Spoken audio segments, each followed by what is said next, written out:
Welcome everyone to Beyond the Adventure. Today I'm taking a look at episode 4 of season 5 of Adventure Wednesday titled The Perfect Storm Film and Location. So let's get started. For the opening shot right here, I want to show this really cool model of the Andrea Gail, which was inside the Maritime History Museum, I believe, or the Fisherman's Museum, one of the two. Anyways, I'm going to play the intro for this video and then I'll pick it up from there. Welcome everyone to Adventure Wednesday. Today's episode takes place in Gloucester, Massachusetts, where in the fall of 1991, a fishing vessel known as the Andrea Gail took off for one last run of the season. It was during this trip that multiple storms converged into one superstorm that became known after this event as the Perfect Storm. During this event, parts of New England recorded 30-foot waves on the shoreline, and one buoy located 264 miles south of Nova Scotia recorded a wave of 100.7 feet in height. The damage from this storm totaled over $200 million in 1991, and today, through inflation, would equate to roughly $357 million. When all was said and done, there were 13 direct fatalities related to the storm, including one member of the Air National Guard who were forced to ditch their helicopter above the ocean when it ran out of fuel on a rescue mission. This event... Now, one part that I actually cut out of right here that I wanted to include, but for some reason I just cut it out, was one person actually was blown off a bridge and died. A man was blown off a bridge and died.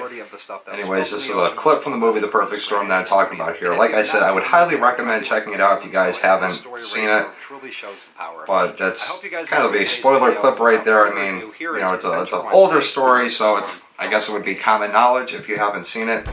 But anyways, getting started right here. This was a episode that I didn't plan on showing until November 1st, the day after Halloween, because the storm took place on Halloween, but we had a bunch of rain, a bunch of storms, and a bunch of other things going on right now. So nonetheless, I ended up pulling this episode out of the sleeve, the ace in the sleeve, I guess, and putting it up so I could do my stuff this weekend.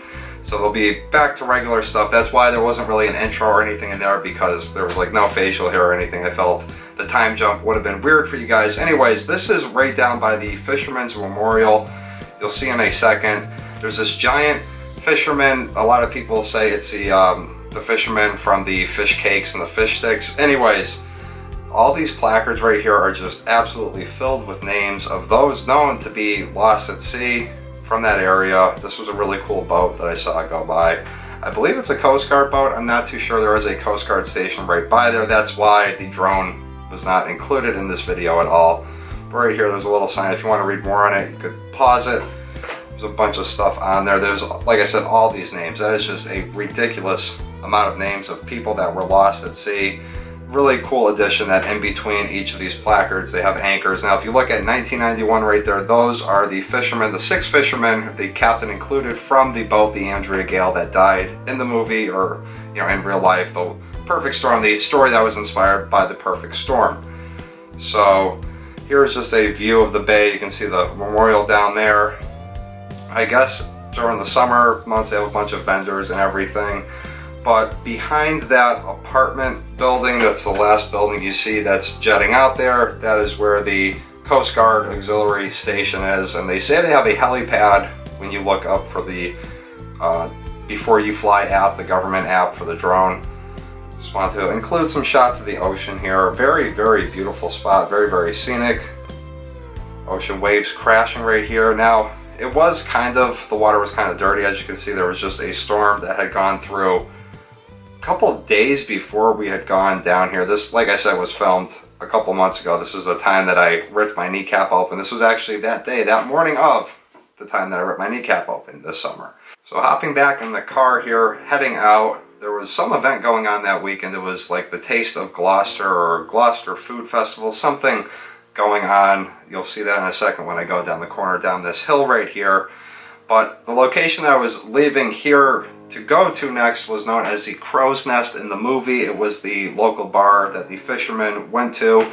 In the movie, there's a bunch of scenes that were filmed in it. Pretty much like all the scenes that were on land were filmed in this location. But nonetheless, the location of the actual bar and the location of the bar in the movie were two separate places. So when I had put in the GPS to bring me there, it brought me to this spot, which is this white building next to the yellow building on the left right there. You'll see it like the corner of it. That's the actual bar right there with the rooms upstairs that you can rent. Now the bar that they used in the movie is this red building coming up ahead here, directly in front of me, right there. You'll see the back end of it where the wharf is, the dock, they had to replace the whole dock too ever since the movie. The building was blue in the movie, it's red here. Like this whole pier right here has been replaced since they had filmed the movie. But like I said, if you've seen the movie, you'll recognize this varnish looking building that's coming up in a second. You'll recognize the lighthouse as when they're sailing out of the harbor. There's a bunch of aerial shots of the boat, and George Clooney actually talks about how whenever he would go by this island, he always toots the horn and the lighthouse keeper's kid waves at him. That's the building on the left right there. Lighthouse is directly in between the middle pier right there. There's 3 gaps in between the piers. It would be the middle one. This is just the whole shipyard they have there. They have a bunch of different shipping yards and everything like that. There's a lot of boats activity on the water that day, a lot of birds. They're actually remodeling the building behind there too, so there's a couple spots that you couldn't walk to, but they look like they're able to be accessed when they're not repairing it, so I'm sure they're probably finished by now. Like I said, this was a couple months ago. Very awesome, tall, majestic, beautiful sail ship coming in from the far right hand side of the screen. It's going to be coming in towards the left of the screen. You'll see it in a second here. It's kind of just popping out there. I thought I'd include that.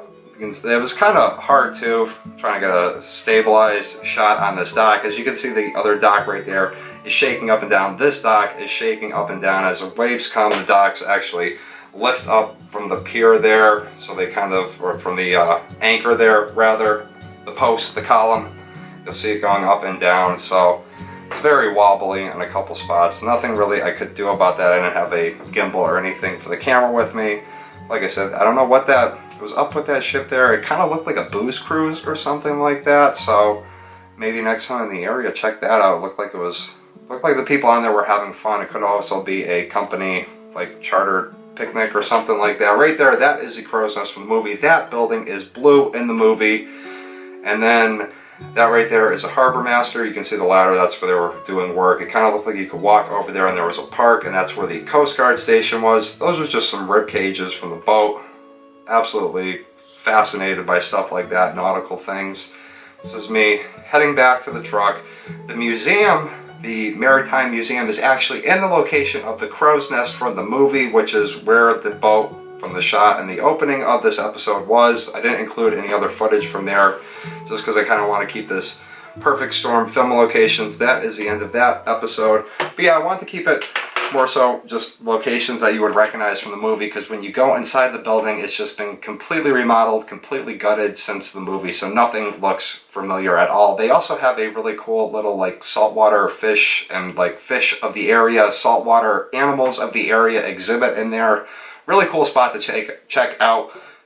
Anyways, guys, thank you very much for joining me on today's episode. If you guys enjoyed it, hit the thumbs up button. I'll see everybody tomorrow for Thungry Thursday Beer of the Week. Peace.